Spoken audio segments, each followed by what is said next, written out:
we can use the previous equations that were derived for the rate law to find the relationship for the concentration as a function of time. So here we wrote the rate at which reactant A is being consumed, and if the order of the rate law with respect to reactant A is 0, then we have the following expression on the right hand side. So we have the rate constant multiplied by the concentration of A raised to the 0 on the right hand side. And this here is equal to 1. And if we're doing a bit of algebra,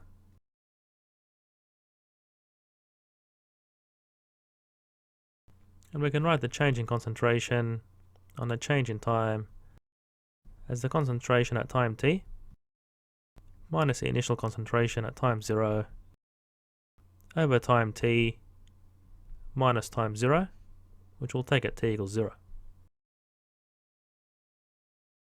And multiplying through by t,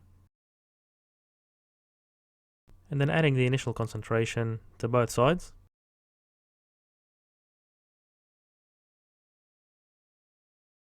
Therefore, the concentration of reactant A as a function of time is a linear relationship, with the slope being the negative of the stoichiometric coefficient by the rate constant, and plus the y-intercept at time 0. If a reaction is first order with respect to a reactant that we're monitoring, we can write the following relationship using the definitions for the rate law that we derived earlier. And we have the concentration of reactant A here to the first power. Now, to obtain a relationship between the concentration of the reactant versus time, then we need to do calculus, where we'd write the derivative of the concentration of A with respect to time, and then solve this first order differential equation. But that's beyond the scope of this course, so I'll just write the result that you'd obtain if you solve the ordinary differential equation. So we'd have the natural log of the concentration at time t is equal to the natural log of the concentration at time 0 minus the stoichiometric coefficient by the rate constant by time. And if we use a semi-log plot, we'd obtain a linear relationship between the natural log of the concentration at time t with respect to time t. And the slope of this straight line is a negative of the stoichiometric coefficient by the rate constant, with the y-intercept of the natural log of the initial concentration. For a second order reaction, with respect to the reactant being monitored, we have the following ordinary differential equation using the relationships for the rate law that we derived earlier. So here we can see that the concentration of reactant A is raised to the power 2. And if you solve this ordinary differential equation, which is beyond the scope of this course, you can obtain the following relationship. So here the relationship between the reciprocal of the concentration of reactant A at time t and time t is linear, with the slope being the stoichiometric coefficient multiplied by the rate constant. So here we can see that because the reactant is being consumed, then the concentration at time t is going to keep getting smaller than the concentration at time 0. And therefore the reciprocal becomes larger, and that's why we have a positive slope. The half-life is a critical parameter that applies to first order reactions. So recall that the relationship that we derived earlier, we can do a bit of algebra by subtracting the concentration at time 0 from both sides,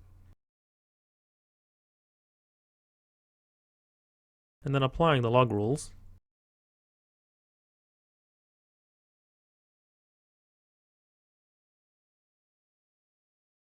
And taking e to the power of both sides, and then multiplying by the concentration at time 0, we obtain the following relationship.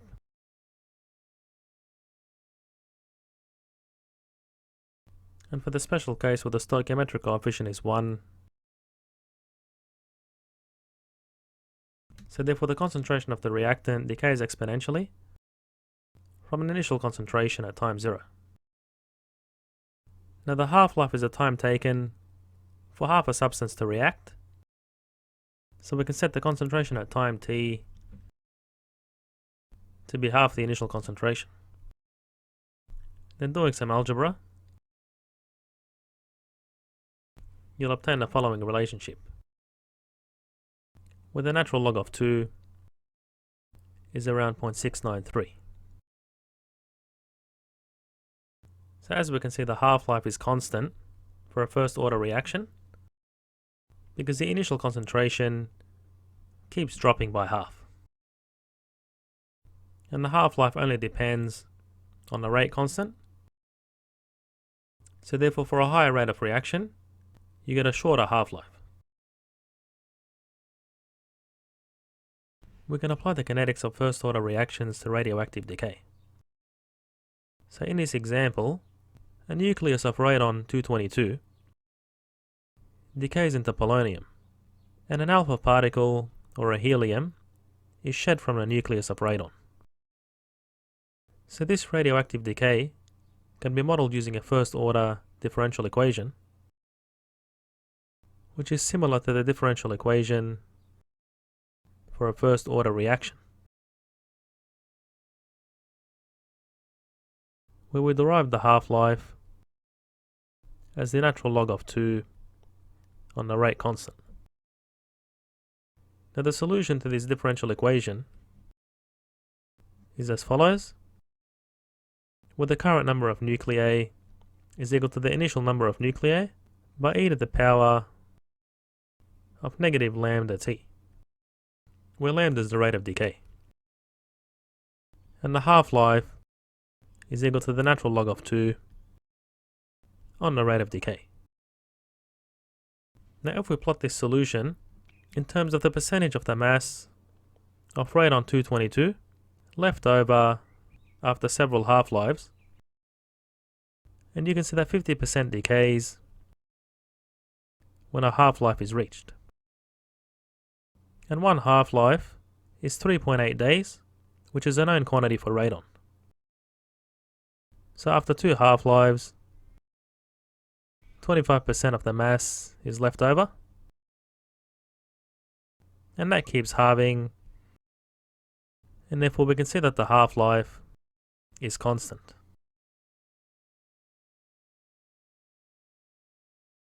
Dinitrogen pentoxide decomposes according to this reaction.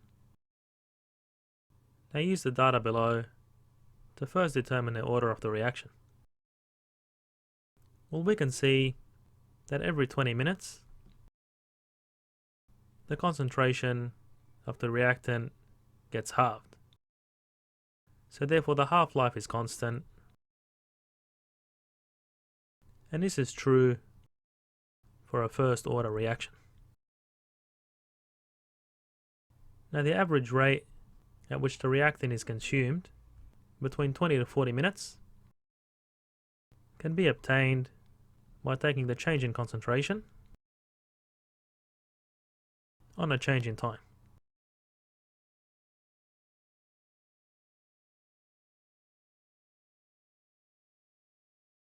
Which gives the following result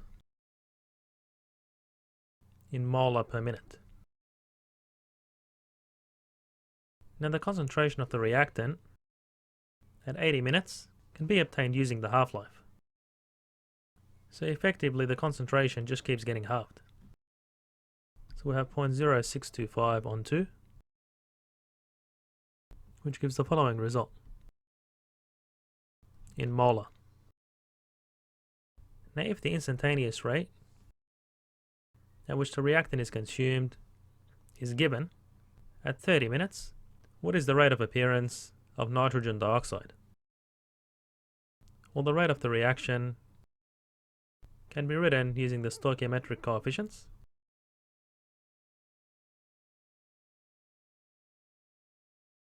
So if we make this substitution and negative because the reactant is being consumed, we obtain the following rate of appearance of nitrogen dioxide.